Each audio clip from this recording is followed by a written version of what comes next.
ಶಾಲೆಗೆ ಬೈಕ್ನಲ್ಲಿ ತೆರಳುತ್ತಿದ್ದ ಬಾಲಕ ಮೃತಪಟ್ಟ ಘಟನೆ ನಿನ್ನೆ ಕಡಬದಲ್ಲಿ ನಡೆದಿತ್ತು. ಕಡಬದ ಕಲ್ಲುಗುಡ್ಡೆ ನಿವಾಸಿ 16 ವರ್ಷದ ಆಶೀಶ್ ಎಂಬ ವಿದ್ಯಾರ್ಥಿ ಅಪಘಾತದಲ್ಲಿ ಮೃತಪಟ್ಟಿದ್ದ. ಈ ಘಟನೆಯ ಬಳಿಕ ಕಡಬ ವ್ಯಾಪ್ತಿಯಲ್ಲಿ ಅನೇಕ ಅಪ್ರಾಪ್ತ ಯುವಕರು ಬೈಕ್ ಚಲಾಯಿಸುತ್ತಿದ್ದು, ಇದಕ್ಕೆ ಕಡಿವಾಣ ಹಾಕಬೇಕು ಎಂದು ಒತ್ತಾಯ ಕೇಳಿಬಂದಿತ್ತು. ಹೀಗಾಗಿ ಕಾರ್ಯಪ್ರವೃತ್ತರಾದ ಕಡಬ ತಾಲೂಕು ದಂಡಾಧಿಕಾರಿಯೂ ಆಗಿರುವ ತಹಶೀಲ್ದಾರರು ಅಧಿಕಾರಿಗಳಿಗೆ ಪತ್ರ ಬರೆದಿದ್ದಾರೆ. ಆರ್ಟಿಒ ಹಾಗೂ ಪೊಲೀಸ್ ಅಧಿಕಾರಿಗಳಿಗೆ ಪತ್ರ ಬರೆದು ಅಪ್ರಾಪ್ತರು ಹಾಗೂ ಪರವಾನಗಿ ಇಲ್ಲದೆ ಬೈಕ್ ಚಲಾಯಿಸುವವರ ವಿರುದ್ಧ ಸೂಕ್ತ ಕ್ರಮ ಕೈಗೊಳ್ಳುವಂತೆ ಸೂಚನೆ ನೀಡಿದ್ದಾರೆ. ಇಂತಹ ಘಟನೆಗಳಿಗೆ ಕಡಿವಾಣ ಹಾಕಲು ಅಪ್ರಾಪ್ತರ ಕೈಲಿ ಬೈಕ್ ನೀಡಿದ ಪೋಷಕರ ವಿರುದ್ಧ ಕ್ರಮ ಜರುಗಿಸುವಂತೆ ಸೂಚನೆ ನೀಡಿದ್ದಾರೆ.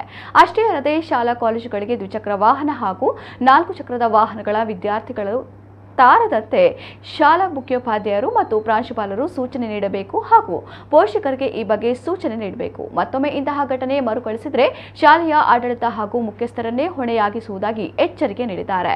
ಕಡಬ, ಸುಬ್ರಹ್ಮಣ್ಯ, ಬೆಳ್ಳಾರೆ, ಉಪ್ಪಿನಂಗಡಿ ಪೊಲೀಸ್ ಠಾಣಾಧಿಕಾರಿಗಳಿಗೆ ಈ ಬಗ್ಗೆ ಸೂಕ್ತ ಕ್ರಮ ಕೈಗೊಳ್ಳಲು ಸೂಚಿಸಿದ್ದಾರೆ.